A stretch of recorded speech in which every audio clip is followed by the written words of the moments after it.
अरे आकाश बेटा, तुम यहाँ क्या कर रहे हो? आलू चाट की रेडी लगा रहे हो? कितनी बुरी बात है। तुम्हारा बाप तुम्हारे लिए इतने बड़े बड़े सपने देख रहा था और तुम हो कि उन सपनों को पूरा करने के बजाय यहाँ खड़े होकर ये काम कर रहे हो।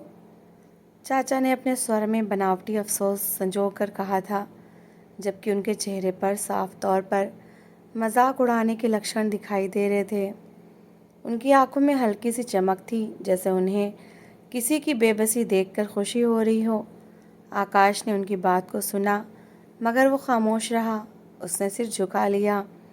वो अपने हाथों से चाट बनाने में व्यस्त हो गया, जैसे उसने कुछ सुना ही न हो। वो आलू को प्लेट में डालता, मसाला छिड़कता और चटनी डालकर डालकर ग्राहक को दे देता रहा। उसके हाथ तो काम कर रहे थे, मगर उसका दिल अंदर ही अंदर ज़ख्मी हो रहा था। जब चाचा ने देखा कि आकाश उनकी बात को अनदेखा करके दोबारा अपने काम में व्यस्त हो गया है, तो उनके अंदर का गुस्सा और ईर्ष्या उभर आई। उन्हें यह बर्दाश्त न हुआ कि एक लड़का उनकी बातों को महत्व न दे। अब उन्होंने और कठोर शब्द इस्तेमाल किए ताकि वो आकाश को अंदर तक तोड़ सके। वो आगे बढ़े और ऊंची आवाज़ में बोले, तुम्हारा बाप तो कहता था कि तुम्हें बड़े बड़े लोगों के सामने खड़ा करेगा, तुम्हें डॉक्टर बनाएगा, तुम्हें उस पद पर ले जाएगा जहाँ लोग तुम्हें इज्जत देंगे, लेकिन यहाँ तो तुम आलू चाट के डॉक्टर बने खड़े हो। चाचा की ये बात सीधी आकाश के दिल में उतर गई। उसके हाथ एक पल के लिए रुक गए और उसकी आंखों में नमी तैरने लगी। वो सिर उठाकर चाचा की तरफ देखने लगा। उसकी आंखों में दर्द था, बेबसी थी और एक खामोश सवाल भी कि आखिर वो क्या करे। हालात ने उसे इस हाल पर ला खड़ा किया था जहाँ इज्जत और मजबूरी के बीच उसे चुनाव करना पड़ रहा था।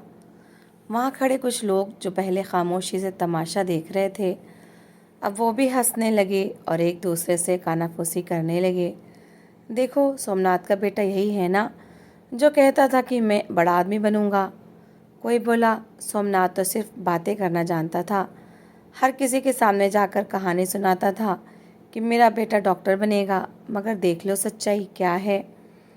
एक और आदमी ने व्यंग भरे स्वर में कहा, डॉक्टर बनना तो दूर की बात है, इससे कोई ढंग का काम भी नहीं मिला। ये सब सुनकर आकाश के अंदर जैसे कुछ टूट गया था। उसके कानों में आवाज़ें गूंजने लगी। उसे अपने पिता की बातें याद आने लगीं। वो सपने जो उसके पिता ने उसके लिए देखे थे, वो मेहनत जो उसके पिता ने उसकी शिक्षा के लिए की थी, सब कुछ उसकी आंखों के सामने घूमने लगा। उसके गले में जैसे कुछ अटक गया हो। उसने मुश्किल से ख़ुद को संभाला, मगर अब उसके लिए वहाँ खड़ा रहना संभव न था। उसने आलू चाट का ठेला ज़ोर से खींचा और बग़ैर किसी से कुछ कहे वहाँ से चल दिया। उसके कदम तेज़ थे, जैसे वो इस जगह से जितना दूर जा सके उतना अच्छा हो। घर पहुंचकर उसने ख़ुद को कमरे में बंद कर लिया। उसके दिमाग में वही बातें गूंज रही थीं। लोग हंस रहे थे, उसका मजाक उड़ा रहे थे, उसके पिता के सपनों का मजाक बना रहे थे। वो बिस्तर पर बैठ गया और उसके आंसू खामोशी से बहने लगे। उसने कभी नहीं चाहा था कि वो इस हाल पर आए, मगर हालात ने उसे मजबूर कर दिया था। वो जानता था कि मेहनत करने में कोई बुराई नहीं, मगर लोगों के ताने उसे अंदर से तोड़ रहे थे। इधर चाचा का हाल ये था कि वो इन हालातों को एक मनोरंजक तमाशा समझ रहे थे।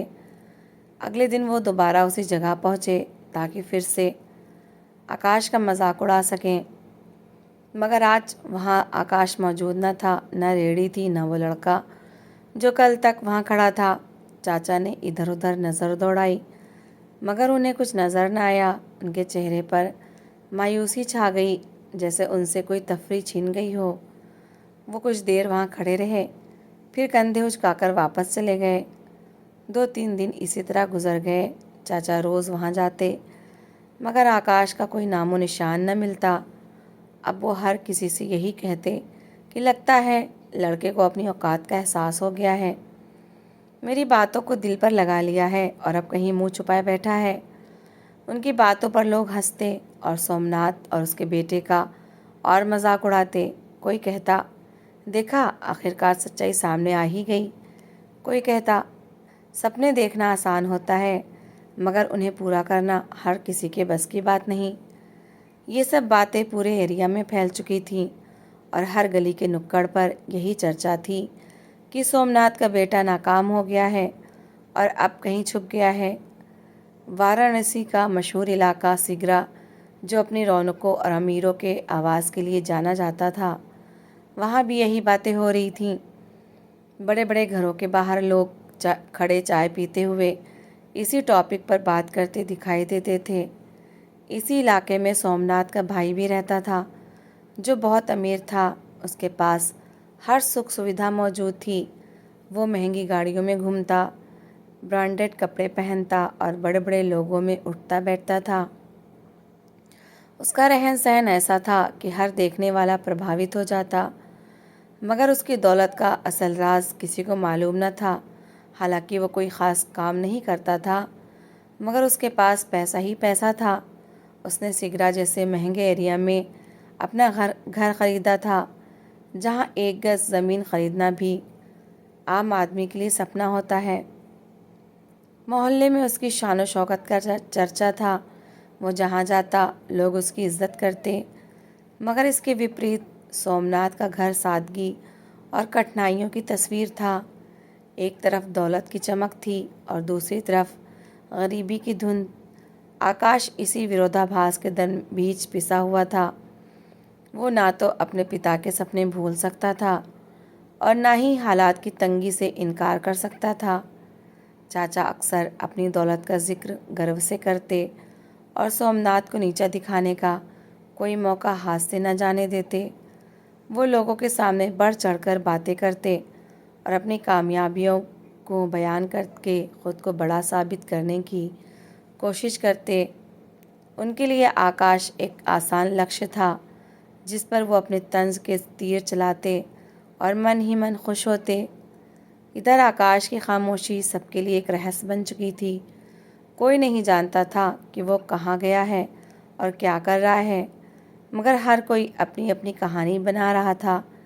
किसी के मुताबिक वो हार मानकर बैठ गया था और किसी के वो कहीं मजदूरी करने चला गया था। मगर हकीकत सिर्फ आकाश जानता था, जिसके दिल में एक तूफ़ान बरस रहा था और जो खामोशी से अपने आप से एक जंग लड़ रहा था। सिगरा की सड़कें रोशन और चमकते हुए बाज़ार अब भी वैसे ही थे, मगर आकाश के लिए सब कुछ बदल चुका था। वो जगह जहाँ वो खड़ा होकर मेहनत करता था अब खाली थी और इस खाली जगह में लोगों के व्यंग और हंसी की गूंज बाकी रह गई थी, जो हर गुज़रने वाले को एक कहानी सुना रही थी। एक ऐसे लड़के की कहानी जिसके सपने बड़े थे, मगर हालात उससे भी बड़े निकले। चाचा ने जब ये देखा कि आकाश कई दिनों से रेहड़ी लगाने के लिए वापस नहीं आ रहा, तो उनके दिल को एक अजीब सा सुकून मिला। उन्हें ऐसा महसूस हुआ जैसे उनकी बातों ने वाकई असर दिखा दिया हो और वो लड़का उनकी बेइज्जती बर्दाश्त न कर सका हो। वो मन ही मन मुस्कुराए और ख़ुद को विजेता समझने लगे। मगर उनके अंदर एक और इच्छा भी जाग रही थी। वो चाहते थे कि एक बार फिर आकाश को सामने देखें और उसका मजाक उड़ाएं, ताकि अपने दिल की तसल्ली पूरी कर सकें। यही सोचकर एक दिन वो सीधा सोमनाथ के घर की तरफ चल पड़े। वो पूरे विश्वास के साथ गली में दाखिल हुए, जैसे उन्हें यकीन हो कि आज भी उन्हें वही कमज़ोर और टूटा हुआ आकाश मिलेगा, जिसे वो अपनी बातों से और ज़ख्मी करेंगे। मगर जैसे ही वो घर के सामने पहुँचे, तो उनके कदम अचानक रुक गए। दरवाजे पर बड़ा सा ताला लटक रहा था। वो कुछ पल तो वहीं खड़े उस ताले को घूरते रहे, जैसे उन्हें अपनी आंखों पर विश्वास ना आ रहा हो। उन्होंने दरवाजे को हल्का सा धक्का दिया, मगर वो बंद था। उनके चेहरे पर हैरत और नागवारी के मिले जुले भाव उभर आए। उन्होंने इधर उधर नज़र दौड़ाई और पास खड़े एक आदमी से पूछा कि ये लोग कहाँ गए हैं, मगर उस आदमी ने अनजान बनते हुए कंधे उचका दिए। किसी और से पूछा तो उसने भी यही कहा कि उन्हें कुछ नहीं पता। चाचा के दिल में एक हल्की सी बेचैनी पैदा हुई, मगर उन्होंने फ़ौरन ख़ुद को तसल्ली दी कि शायद कहीं गए होंगे, वापस आ जाएंगे। वो कुछ देर वहाँ खड़े रहे, फिर मायूस होकर वापस चले गए। मगर उनके अंदर की जिज्ञासा ख़त्म ना हुई। अगले दिन वो फिर आए और इसके बाद भी ये उनका नियम बन गया कि वो प्रतिदिन इस घर के चक्कर लगाते। हर बार वही ताला उनका मजाक उड़ाता हुआ महसूस होता। समय बीतता गया मगर ना तो सोमनाथ वापस आया और ना ही आकाश का कोई पता चला। गली के लोग भी अब इस मामले में रुचि खो चुके थे, मगर चाचा के दिल में एक अजीब सी खटक बाकी थी। कुछ दिनों बाद उनकी बेचैनी ने एक और रुख अपना लिया। अब उनके दिमाग में एक नई सोच जन्म लेने लगी। उन्होंने सोचा कि जब ये लोग वापस आ ही नहीं रहे तो इस खाली पड़े घर का क्या फ़ायदा। उनके मन में लालच ने जगह बनाना शुरू कर दी। वो खुद को समझाने लगे कि शायद ये लोग हमेशा के लिए जा चुके हैं और अब ये मकान वैसे ही खाली पड़ा रहेगा। धीरे धीरे उनके अंदर का लालची इंसान जाग उठा। असल में वो पहले ही बेईमानी के कामों में माहिर थे। लोगों की संपत्तियों पर नज़र रखना और मौका मिलते ही उन्हें हथिया लेना उनके लिए कोई नई बात नहीं थी। उनकी दौलत का बड़ा हिस्सा भी इन्हीं हथकंडों का नतीजा था। प्रत्यक्ष रूप से वो एक सम्मानित और अमीर आदमी नज़र आते थे, मगर हकीकत में उनकी कमाई का ज़रिया बेईमानी था। उनके लिए सोमनाथ का ये छोटा सा घर हथियाना कोई मुश्किल काम नहीं था। चाचा ने धीरे धीरे अपनी चालें चलना शुरू की। उन्होंने कुछ लोगों को साथ मिलाया, कुछ कागजात का इंतज़ाम किया और ऐसे जाहिर किया जैसे उनका इस मकान पर अधिकार हो। उन्होंने अपनी चालाकी और सोर्स इस्तेमाल करते हुए सब कुछ अपने अंडर में कर लिया। मोहल्ले के आम लोग उनके सामने कुछ ना बोल सके, क्योंकि वो पहले ही उनकी ताकत और दौलत से प्रभावित थे। कुछ ही दिनों में उन्होंने वो मकान बेच दिया। उन्हें इस बात की ज़रा भी परवाह न थी कि ये घर किसी की यादों से जुड़ा हो, किसी की ज़िंदगी की मेहनत इसमें बसी हो। उनके लिए सब कुछ सिर्फ पैसा था और पैसा ही उनकी प्राथमिकता थी। जब उन्हें इस सौदे से अच्छी खासी रकम मिली तो उनके चेहरे पर संतुष्टि की एक लहर दौड़ गई। वो ख़ुद को एक बार फिर कामयाब समझने लगे, मगर इस कामयाबी के पीछे एक अजीब सा खालीपन भी था जिसे वो ख़ुद भी महसूस नहीं कर पा रहे थे। रात के समय जब वो अपने बड़े से घर में अकेले बैठते तो कभी कभार उन्हें वो खाली दरवाज़ा याद आ जाता जिस पर ताला लटक रहा था, मगर वो फ़ौरन इस ख्याल को झटक देते और ख़ुद को ये कहकर संतुष्ट कर लेते कि दुनिया में ऐसा ही होता है, जो गरीब होता है वो पीछे रह जाता है। मोहल्ले के कुछ लोग चुपचाप ये सब देख रहे थे। उन्हें मालूम था कि चाचा ने ये मकान सही तरीके से हासिल नहीं किया, मगर कोई भी उनके ख़िलाफ़ आवाज़ उठाने की हिम्मत न कर सका। सब अपनी अपनी ज़िंदगियों में व्यस्त हो गए और वक्त के साथ ये वाक़या भी एक कहानी बनकर रह गया। चाचा पहले से ज़्यादा गर्व महसूस करते थे। वो अपने दोस्तों के साथ बैठकर बड़ी बड़ी बातें करते और अपनी कामयाबियों के किस्से सुनाते। वो ये प्रकट करते जैसे उन्होंने सब कुछ अपनी मेहनत से हासिल किया हो, जबकि सच्चाई इसके विपरीत थी। उनके चेहरे पर हमेशा एक बनावटी मुस्कुराहट होती और उनके स्वर में घमंड साफ झलकता, मगर कहीं ना कहीं तकदीर खामोशी से अपना काम कर रही थी। वो सब कुछ देख रही थी जो उन्होंने किया था। वो हर जुल्म, हर नाइंसाफ़ी का हिसाब अपने वक्त पर लेने वाली थी। चाचा को इस बात का एहसास नहीं था कि उन्होंने जो बीज बोया है उसका फल उन्हें ज़रूर मिलेगा। वो अपनी दुनिया में मगन थे और यही समझ रहे थे कि उन्होंने एक और कामयाबी हासिल कर ली। उन्हें ये पता न था कि जिस लड़के का वो मजाक उड़ाया करते थे वही लड़का उनकी ज़िंदगी का रुख बदलने वाला है। रात गहरी हो चुकी थी और चाचा अपने बड़े से कमरे में अकेले बैठे थे। उनके सामने नोटों की गड्डियाँ पड़ी थीं जो उन्होंने सोमनाथ के घर को बेचकर हासिल की थीं। वो बार बार उन्हें गिन रहे थे और उनके चेहरे पर एक अजीब सी शांति थी। वो हमेशा से यही करते थे। बेईमानी से जब भी पैसा बनाते थे तो उसे बार बार गिनते थे और खुश होते थे।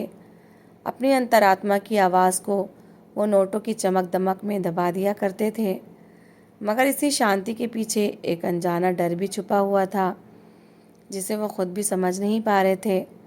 अचानक उनके सीने में तेज़ दर्द उठा। उन्होंने हाथ अपने दिल पर रखा और कुर्सी से नीचे गिर पड़े। उनकी सांसें तेज़ हो गईं और पसीना उनके माथे पर उभर आया। घर वाले घबरा गए और फ़ौरन उन्हें शहर के बड़े अस्पताल ले गए। अस्पताल की इमरजेंसी में भागदौड़ मच गई। डॉक्टर्स को बुलाया गया और उन्हें फ़ौरन अंदर ले जाया गया।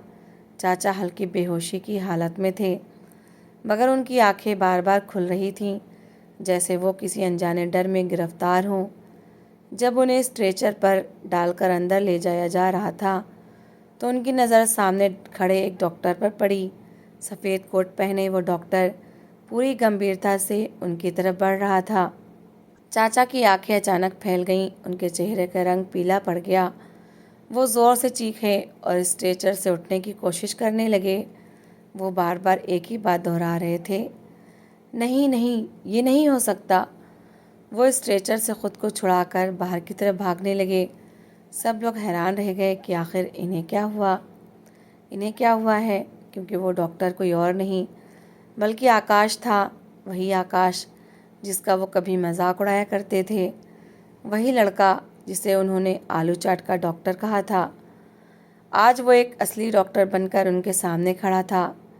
उसकी आंखों में वही सुकून था, मगर अब उसके चेहरे पर आत्मविश्वास और गरिमा भी शामिल हो चुकी थी। चाचा के कदम लड़खड़ा गए और वो वहीं ज़मीन पर गिर पड़े। उनकी सांसें उखड़ चुकी थीं। आकाश ने फ़ौरन आगे बढ़कर उन्हें संभाला और नर्सों को निर्देश दिए कि इनका फ़ौरन इलाज किया जाए। उसके स्वर में पेशेवर गंभीरता थी, जैसे वो किसी व्यक्तिगत भाव से ऊपर उठकर सिर्फ अपना कर्तव्य निभा रहा हो। चाचा की आंखों से आंसू बहने लगे। उन्हें अपनी हर बात याद आ रही थी, हर तंज, हर हंसी, हर वो पल जब उन्होंने आकाश को नीचा दिखाया था। आज वही लड़का उनकी जान बचाने के लिए खड़ा था। इलाज के दौरान चाचा की हालत कुछ संभली तो उन्होंने कांपती हुई आवाज़ में पूछा, तुम यहाँ कैसे? आकाश ने सुकून से जवाब दिया, मेहनत करके। उसने और कुछ न कहा, मगर उसके स्वर में सब कुछ स्पष्ट था। वो लोग दूसरे शहर चले गए थे। वहाँ आकाश ने जी जान लगाकर मेहनत करके पढ़ाई की, काम किया और सफलता की सीढ़ी चढ़ता चला गया और आखिरकार उसने अपने पिता का सपना पूरा किया। कुछ दिनों के इलाज के बाद चाचा को अस्पताल से छुट्टी मिल गई, मगर जब अब वो पहले वाले इंसान नहीं रहे थे। उनके अंदर का घमंड टूट चुका था। वो चुप रहने लगे और अक्सर किसी गहरी सोच में डूबे रहते। कुछ समय बाद एक दिन सिगरा में एक बड़ी गाड़ी आकर रुकी। लोग हैरत से देखने लगे। गाड़ी से एक प्रभावशाली इंसान उतरा, सफ़ेद सूट और आत्मविश्वास भरा अंदाज। वो आकाश था। उसके साथ उसके पिता सोमनाथ भी थे, जिनके चेहरे पर सुकून और गर्व स्पष्ट था। वो सीधा उसी गली की तरफ बढ़े जहाँ उनका घर था। वहाँ अब एक नया मालिक रह रहा था। आकाश ने दरवाज़ा खटखटाया और बहुत ही सभ्य अंदाज में बात की। कुछ ही पलों में उसने सारी कानूनी कागजात पेश किए, जिनसे साबित हो गया कि ये घर धोखे से बेचा गया था। इसके साथ ही कुछ सरकारी अधिकारी भी मौजूद थे, जिन्होंने मामला अपने हाथ में ले लिया। मोहल्ले के लोग जमा हो गए। सब हैरत से ये दृश्य देख रहे थे। आकाश ने सबके सामने सच बताया कि किस तरह उसके चाचा ने धोखाधड़ी से ये मकान बेचा था और कैसे वो सालों से लोगों की जायदादों पर कब्ज़ा करके अमीर बनते रहे। चाचा भी वहीं खड़े थे।